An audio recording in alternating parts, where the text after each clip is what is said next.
Good morning from Sydney. Welcome to this morning's little nutrient density nugget where I'm talking to you about bloobs, little blueberries. I was having a little wander with the dog this morning, and it is a very small wander when you have a deaf, nearly blind 15-year-old poodle. So I have lots of time to think. Hello, Miss Donna, lovely to see you. Lots of time to think when I am walking bells for my little morning ritual, my morning constitutional. And this year, adding more nutrient density to my diet is one of my core goals.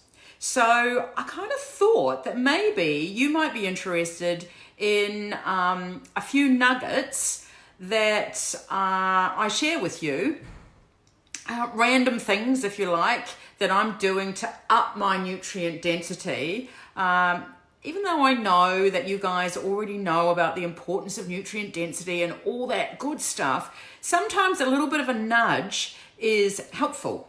And, well, I don't know.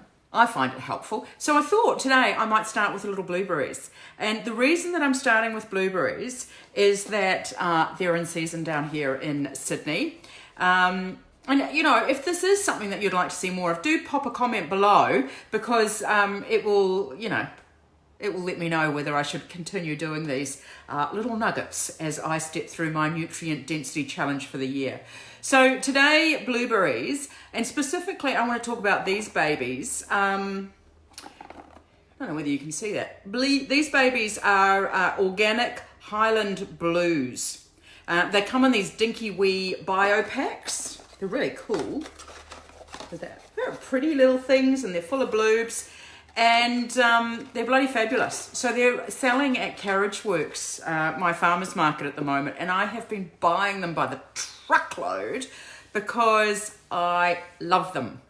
And the thing about blueberries is that they're very high in pesticides when they are conventionally grown. So I try very hard to steer well clear of conventionally grown blueberries. And I always try to go organic. So in my mind, you are better off having them fresh and organic as your first choice. But if you can't get them fresh, try and aim for the frozen organic bloobs rather than the fresh, conventionally pesticide-ridden ones because they are so much better for you. And bloobs are a really good option if you are in your elimination phase of AIP as well because they're very low in sugar, but they're really, really high in nutrients. So I want to talk a little bit about what makes them such great nutrient-dense foods. And mainly this is because blueberries contain a type of flavonoid called anthocyanin. Anthocyanin sounds like cyanide, but it's not cyanide. And that gives them their blue color, that really, really deep blue color. And it also is what gives them a lot of their health benefits. So flavonoids are plant compounds that have really strong antioxidant powers, superpowers. And along with the color, as I mentioned, it contributes to a lot of the health benefits. So bloobs contain iron and phosphorus and calcium and magnesium and manganese and zinc and vitamin K, and each of those are components of your bones. So if you get adequate intake of these minerals and vitamins, you're contributing to building and maintaining really strong bone structure and bone health. And iron and zinc, they sort of fulfill really important roles in maintaining the strength and the elasticity of your bones and your joints. So these little blueberries, they pack a punch, I tell you. And this low intake of vitamin K has been linked to a higher risk of bone fracture. And adequate vitamin K improves your calcium absorption and may even reduce your calcium loss. And I tell you what else that is important for. Vitamin K, important for your teeth. So as somebody that's had a lot of gum issues and, oral issues, that's another good reason to eat more blueberries. Now, regular AIPers know that collagen is a really important support system when it comes to skin health. And it relies on vitamin C as a really essential nutrient. And it works to help prevent skin damage caused by the sun and pollution. And topically here in Australia at the moment, smoke. Vitamin C can also improve collagen's ability to smooth wrinkles. Everybody wants to look younger. And enhance your overall sort of skin texture and tone. So if you eat 1 cup of Bluebs, you're getting 24% of the recommended daily allowance of vitamin C. So these little buggers, they're high in vitamin C. They can help preserve your cardiovascular health. They're good for your heart. And they're full of fiber and potassium and folate and vitamin C and B6 and phytonutrients.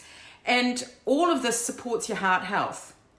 And I don't need to talk to you guys about the importance of eating lots of fiber because Sarah, the paleo mum, bangs on about this all the time. But vitamin B6 and folate prevent the buildup of homocysteine. And those of us in autoimmune land understand the importance of lowering those homocysteine levels. So when you have excessive buildup of homocysteine, it can damage your blood vessels. It can lead to heart problems. So we want to be actively working on this. This is one of the really key reasons that we are aiming for a really nutrient-dense diet. And the vitamin C and the vitamin A and all of those phytonutrients in this little blueberry, they function as powerful antioxidants. So they protect your cells right through your body from damage from all those disease-linked free radicals. And as I mentioned before, they contain folate, which also plays a role in DNA synthesis and, repair. Hello, Mr. David. Nice to see you. So I mentioned fiber. Little blueberries, they help prevent blockages and maintain regularity, girls, for a very healthful digestive tract because of their fiber content. So they're really good for your digestion. And we know that in addition to being good for your digestion, when a food is high in fiber, it helps to give you that sense of being full and can help with appetite management as well. So the thing about blueberries and why they're my first nugget in my nutrient density nugget is that they are very high on the scale which is known as the aggregate nutrient density index, the ANDI or ANDI for short. And this index, put my bloob in my little hand, this index rates foods based on their vitamin and nutrient mineral content. So it also sort of includes phytochemical composition, antioxidant capacity, all that good stuff. So they aggregate all of this and they put it onto the ANDI, and bluebs sit really high on this index. So they really are one of those nutrient-dense foods. Having said that, there's one small caveat. So bluebs come with a very small health warning. People who are taking blood thinners, like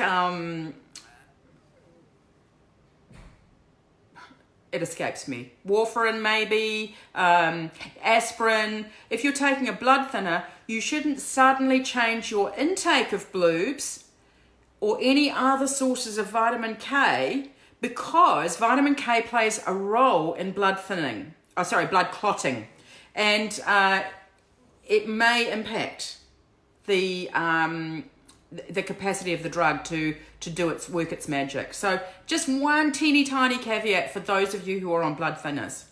So, of course, blueberries are not the only nutrient-dense food, and eating a load of variety when it comes to nutrient density is really important in this quest that I have this year to up my nutrient density. And a varied diet is so much more important than any single food in preventing disease and achieving better health.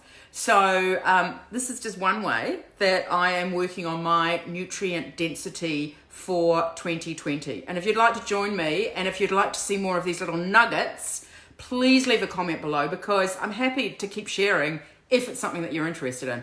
If not, I won't. I'll leave you alone. So, my first nutrient density nugget, blueberries.